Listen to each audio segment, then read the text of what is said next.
Bana b'Imana dusangiye kwemera muri Kristo Yezu ndabaramukije kandi mu izina rya Yezu Kristo nitugire Kristo turabandanya na video ya 29 canke se audio ya 29 ntahe ngiye kubabwira n'ukuntu Yezu rero naje gutangura kuvuga ubutumwa bwiza nkoresheje Bibiliya basi rero nyuma ya hahandi Yezu yarambonekeye naje kugira gutya nsanga muri telefone yanje hajemo amaguru mwigurupe kubisanzwe jewe nari isanzwe ufise amagurupe ndimo noneho nza kwisanga ndi mu yindi gurupe hari yindi gurupe yinjiye muri telefone yanje mugabo narabe ibyo bintu byinjira muri nya gurupe nkumva ubwoba nza kubona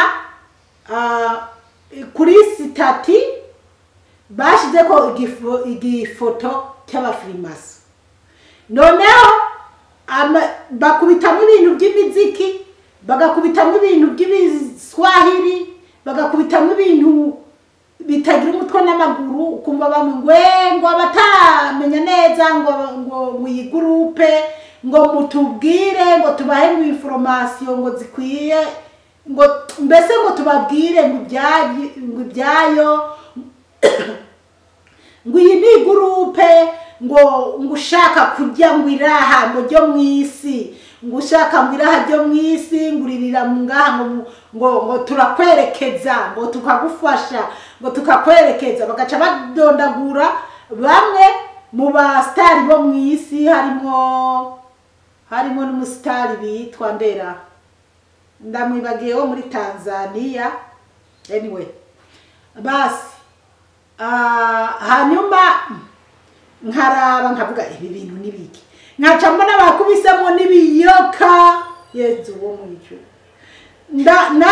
natwara ukuboko ngo niboroke nikure muri nyagurupe bikara naraba ibintu biri muri iyo gurupe nkumva ndavuze Mana yanje uyu muntu yubatse kushira mu gurupe y'abantu bameze gutya nubwo rero umunsi wa mbere umunsi wa kabiri mugabo hakaba harimo n'abantu bidongo ngo ninde yashize muri iyi gurupe ngo iyi gurupe ngo y'abantu babi ngo ninde yashize muri iyi gurupe ngo jango mungure muri iyi gurupe ngo iyi gurupe ngo ntayo nshaka ngo iyi gurupe ntayo nkeneye basi jewe rero narishoboye kwiboroka no kwikuramo ariko nagenda ngo nikure mu bikara ndavuga nti ndasenga nkabwira Yezu koko kuki wemereye umuntu mubi w'umufrimaso ashigikiye abafrimaso ko bashira mu gurupe y'abagome nk'abo ariko binanira kwivanamo noneho ndagumaho umunsi wa mbere umunsi wa kabiri umunsi wa gatatu ngenda ahantu mu ipati mu mama umwe yari yagize umunsi mukuru nyimba ari umwana yaba yari yagize birthday ntumba sinibuka ariko gusa nuko nzi ko hari umuntu yari afise umunsi mukuru hanyuma nanje yantumiye ndagenda kandi yari umuntu w'umugenzi cyane ndateramirayo abanyene bamwe barataha abandi turaguma duteramye mugabo jewe rero ijwi rya Yezu Kristo rirambwira ati taha muhira uze kuvuga ubutumwa rero nkumva mugabo ndi kwikatako ndaba nirabira nyene ibirori biri ngaho hantu ariko mutima ukambwira ati taha genda muhira ugende kuvuga ubutumwa bwiza yitwa Nyimbali oya reka ndeke kwirirwa Nyimbali Raymond Nyamusitari barashiramo ibintu byiwe imiziki yambaye uyakuye agashati afise ibintu kwano iby'ibiheta n'ibindi bintu n'ukundi kuntu abyinana n'abakobwa bambaye udukariso akabyina bana b'Imana, isi turimo igeze habi nubwo rero njewe nyene ndageraho ndavuga toya reka ntahe, ndabwira abana ati muze dutahe, turagenda tururira mu modoka turataha. Ngeze muhira ndasenga kabisa, ndasenga canja kuryama. Ngiye kuryama umutima uranka, najyama nkereka ukuntu, najyama nkabona ndiko ndasanzurura Bibiliya, ndiko ndavuga ubutumwa bwiza, mugabo nkaguma nikatako none ibintu ndimo nibiki. Hanyuma Yezu arambwira ati mwana wanje, araza Yezu arambwira ati mwana wanje tangura uvuga ubutumwa bwiza, iyi gurupe ntuyiboroke ngo uyivemo, ahubwo naguhaye ishengero, vuga ubutumwa bwiza. Ubwo nyene naciye mbyuka ndava mu gitanda candaza muri cya cyumba nama nkoreramo ubutumwa bwiza, ndatangura rero ndavuga ubutumwa bwiza. Kandi uko biri kose nzogira igihe iyo audio nze nongere ndayisubize mu bantu, kuko narayibitse yamaze iminota 53, nzoyisubize mu bantu, nzovuge uko umuze mumve ingene nabitanguye. Nubwo rero ndatangura ndavuga ubutumwa, mvuga ibyo Yezu ambwiye kuvuga, ndavuga iby'abo bafrimaso, ndavuga basi. Hanyuma numva menga ndaremurutse, cafata iyo audio ndayirungika, nari muri groupe Radio Maria n'ayandi magurupe yo ngaha muri Australia atandukanye, n'ayandi magurupe ari amwe namwe mu bihugu bitandukanye, ndarungika nya audio. Ndungika rero cyane nabanje kurungika muri ya groupe, ariko Yezu arambira toya rungika mu magurupe yose urimo kandi abantu bagufashe kubiparataje. Cangira ngo ndahejeje, ndaheza ndararama ndavuga nto nararungitse ya message, kuko naje kumenya ko uwari yarayikreminze, nukuvuga uku kuntu abantu batira amatelefone bariko bararondera abantu. Rero yari yakremwenzwe n'umuntu yari muri Tanzania. Hanyuma uwo muntu uko biri kose hari umuntu yari yaramuciye ko amutira telefone kandi aramenya ibyanje. Hanyuma urumva nyimba rero yarakreminze nya groupe, yumva ko kumbure nanje yoyishiramo, akayishiramo abantu, kuko bavuga ati abantu bakeneye ubutunzi, abantu bakeneye amaraha, bagaca bazana mw'indirimbo z'abafrimaso, bakazana mw'ibintu ibintu bibi, bakazana abazungu bamwe batanguye ibyo bintu by'abafrimaso canke abakuru b'abafrimaso, bakabakubita muri abaguma bacishamo amafoto yabo basubira bavuga ati udatahukiwe natwegere tumubwire basi. Rero urumva rero uwo muntu niwe nanje yari yashize muri nyagurupe. Rero urumva hasa ubutumwa nariko ndabuhereza cyane nyabandi.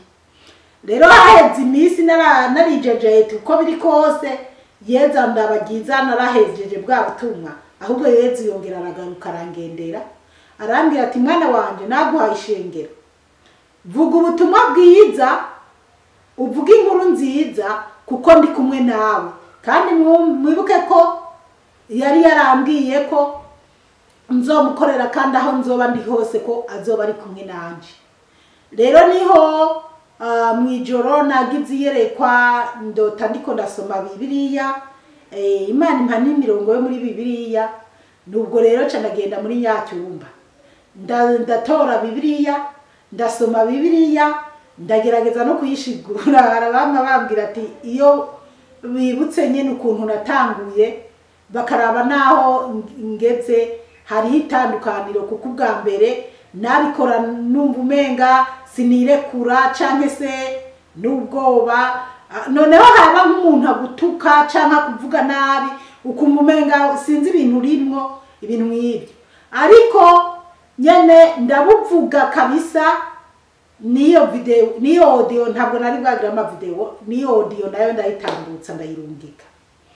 hanyuma hahera iminsi rero nibwo nyuma rero nabonye umuhamagaro ukomeye wo kubandaniriza ko mbona rero biremeye.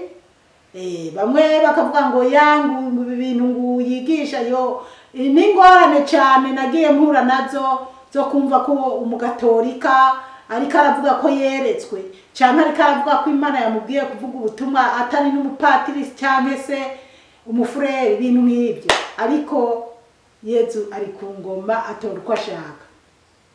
Aho niho rero naje gutangurira kuvuga ubwo butumwa. Rero burabababa rero bari muri iyo groupe canke nyaba frimaso bya bindi bahora bacishamo kabisa bitangura gukwama.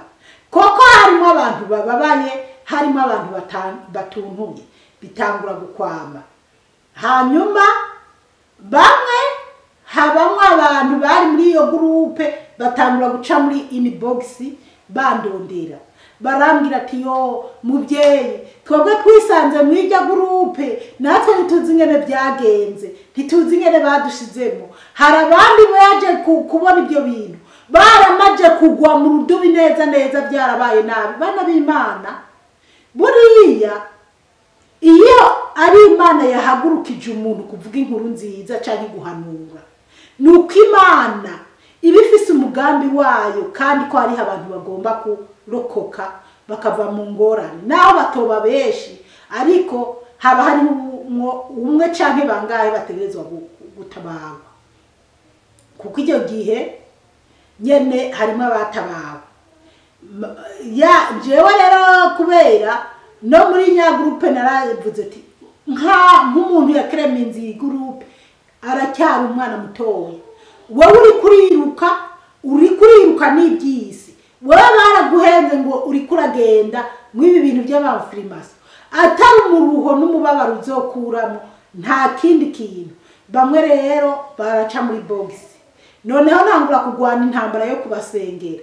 Kandi bana b'Imana gusengera bene abo bantu ruba ari urugamba rutoroshe, kuko iyo uri kurasenga n'ubu mubona ndiko ndavuga ibi bintu, ndiko ndavuga iyi nta cyane nza ndasoma Biblia, Satani aba ari karandaba ahekenya amenyo ayimba mu mizi araba ingene yo kubita hasi. Ariko fise Yezu naho byomera gute Satani ntashobora gupfa ntazonashikira. Arakora ibitero, arakora uko ashoboye, ariko ndashinganishije umugani w'Abanyarwanda nibo bavuga ngo ndashinganishije. Ntabwo Satani afise kububasha canke abakozi ba Satani. Imana yo mwijuru ihabwa icyubahiro cyane.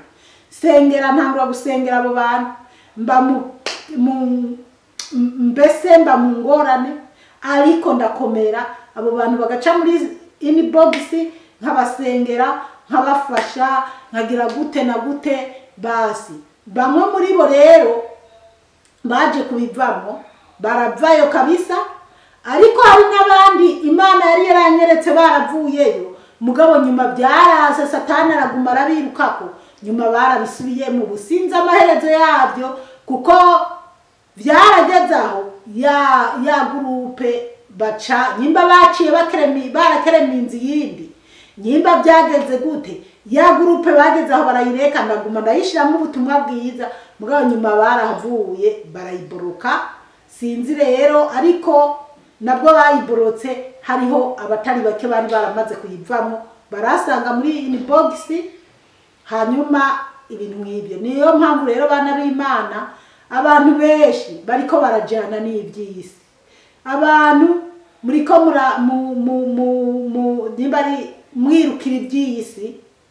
Ndakunda kuja nko mu mihana y'abagenzi hirya no hino, ugasanga mu mateleviziyo yabo hari indirimbo zabo nyimba ari ba Diamond, ni kuko ndabivuze uko kuko nabona no muri nya groupe indirimbo z'uwo muntu zari hejuru, hanyuma bagaca banavuga ku bindi ugasanga indirimbo bari gucuranga za ndirimbo z'abazwi nyene kuko arabo ba frimaso. Ugasanga naba mama baririmba canke abakobwa amabere ari hejuru nagasindiri agapfuka utumoko kuntu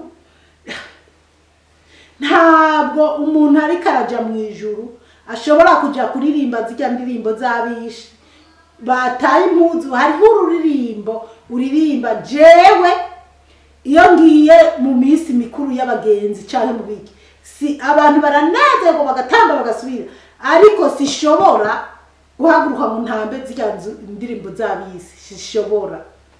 Hari n'igihe usanga abana baryohewe bariko baragira iki, n'abana banje bakavuga ati n'abana bane nababwiye ati no ntimutamba, ariko indirimbo z'ikirundi z'umuco wacu w'ikirundi zaba Bibiana canke umugamba w'inka canke inka ni nziza, indirimbo zacu z'ikirundi ndazifana cyane, ndazitamba, ndazibyina, ndaziterera abakenyezi ibintu nk'ibyo. Indirimbo z'Imana nuko, ariko ubu ngiye no kuzoza ndaraba indirimbo z'Imana noza ndafana, kuko bana b'Imana hariho abantu bihaye kuririmba indirimbo z'Imana bakoresheje amajambaro kuko ngo turabyuka mana hakiri kare, ngo turabyuka ngo tukagenda ngo kubera umva umuntu yisize ku ingohe yirabye ibintu kuno, iminwa iriko amarangi 60, imishatsi ifise amarangi 100, inzara ibintu yo yambaye agasutiye.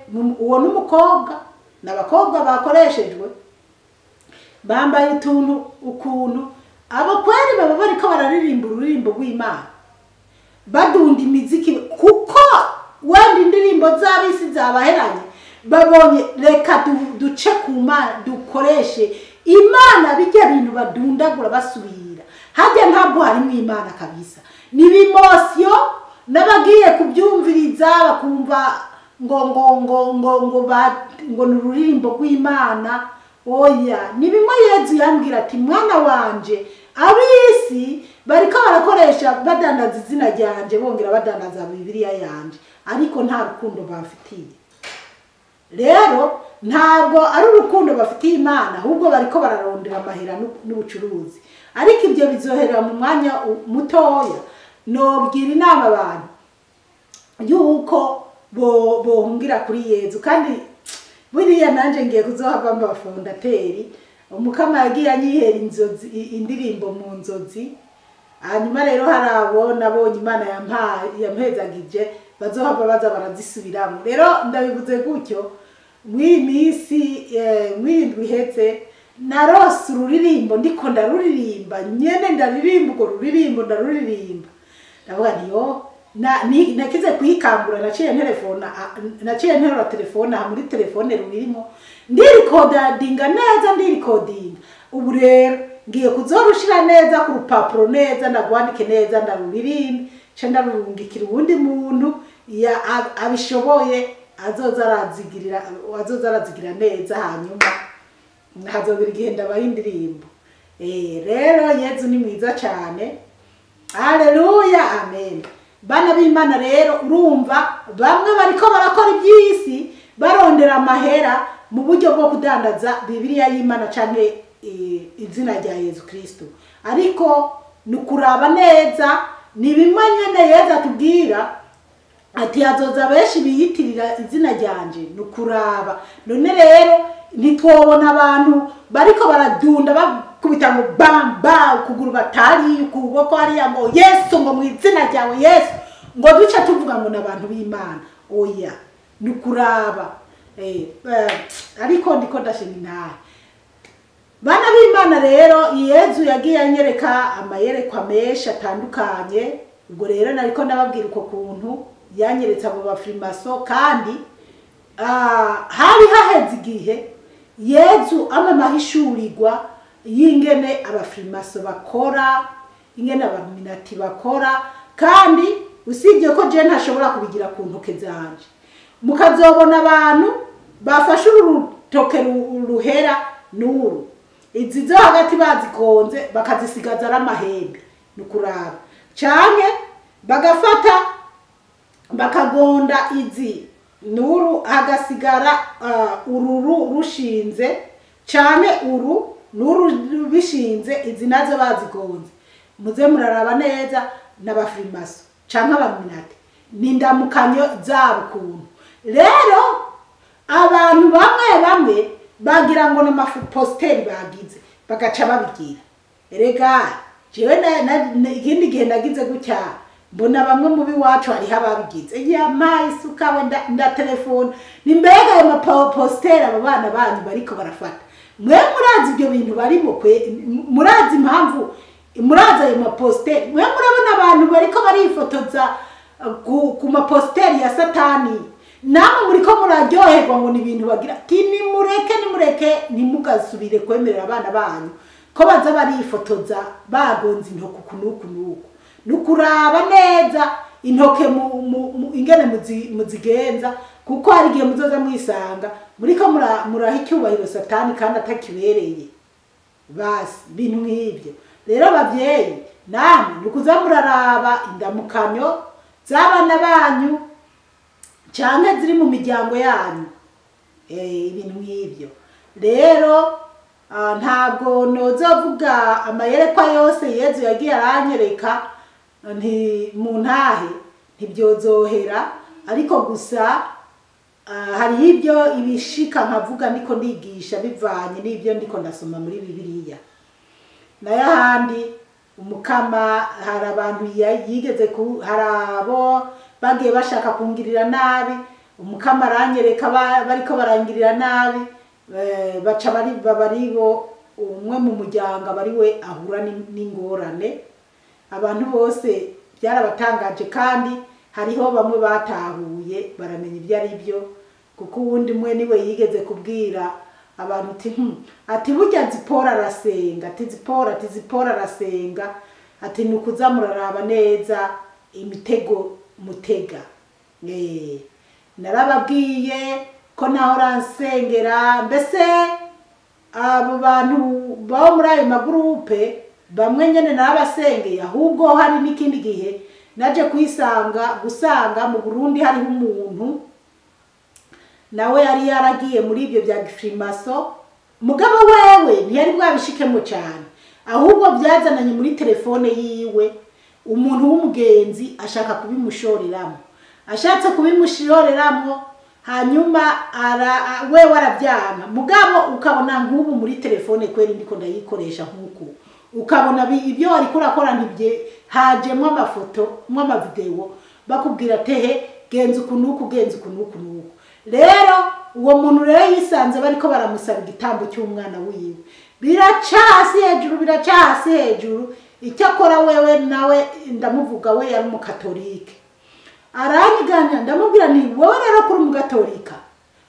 ntugire ingorane, we ntungoye genda kwa patiri utora amazi ahezagiye, hanyuma ugende uyamizagire mu nzu yawe, wongere kandi utora ishapure uzuravuga n'ishapure usengera umwana, nanje ngiye kuza ndagufasha gusenga, ibyo bintu bizoroha kandi koko byaroroshe.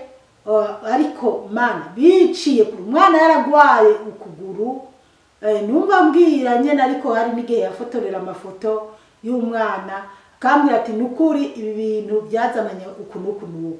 Niyo mpamvu bantu b'Imana iyo abanyamuntu nawe yarakeneye ubutunzi aba yararekuye nyamwana bakamwica hanyuma agatunga, ariko bujyari igihe satani akubesha ngo uratanga nyoko ngo bice bicamo, ahubwo ukabukweza ingorane agaca agutuma n'ibindi birenze no mu bagenzi bawe. Ibyo kwa satani biraruhisha abana b'Imana, biraruhisha ba muri Yezu.